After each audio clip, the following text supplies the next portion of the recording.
कला क्षेत्रातल्या दिग्गजांचा सन्मान करण्यासाठी देण्यात येणाऱ्या उमेद पुरस्कारांचं वितरण नुकतंच पुण्यात करण्यात आलं।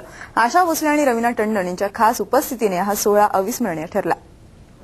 निर्माता दिग्दर्शक महेश टिळेकर यांच्या वरदलक्ष्मी चित्र या निर्मिती संस्थेतर्फे दरवर्षी दिल्या जाणाऱ्या उमेद पुरस्कारांचं नुकतंच पुण्यात वितरण करण्यात आलं। जलसंपदा मंत्री सुनील तटकरे या कार्यक्रमाला प्रमुख पाहुणे म्हणून उपस्थित होते। आशा भोसले, सदाशिव अमरापूरकर, रवीना टंडन, प्रतीक बब्बर, तेजस्विनी पंडित, उमेश कामत आणि गणेश यादव यांना या उमेद पुरस्काराने सन्मानित करण्यात आलं।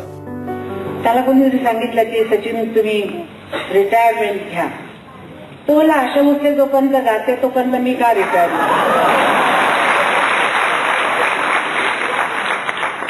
मी त्याला सांगितलं की मी त्या दिवशी रिटायर होऊन त्याची तुला मी कळवी, तुला फार वेळ लागेल, अजून 10 वर्ष तू खेळू शकतो। दुबई येथे आपल्या व्यवसायाचा ठसा उमटवणारे आणि मसाला किंग म्हणून प्रसिद्ध असलेले उद्योजक धनंजय दातार यांचाही यावेळी विशेष सन्मान करण्यात आला। आपलं मनोगत व्यक्त करणाऱ्या आशाताईंना गाण्याची फरमाईश उपस्थितांनी केली। त्यावेळी तुम्ही रवीनाच्या डान्सची फरमाईश करणार का असा प्रतिप्रश्न त्यांनी केला।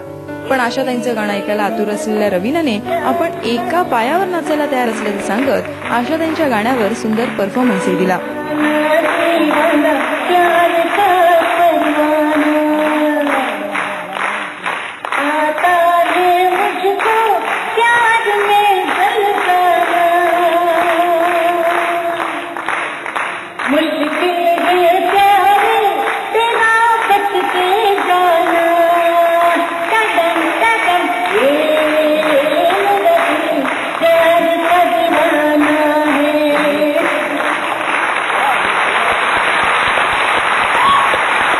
उत्साहात पार पडलेल्या या पुरस्कार सोहळ्यामुळे नवोदित कलाकारांची उमेद नक्कीच वाढेल अशी आशा आहे। Bureau report, Saam Marathi, Pune.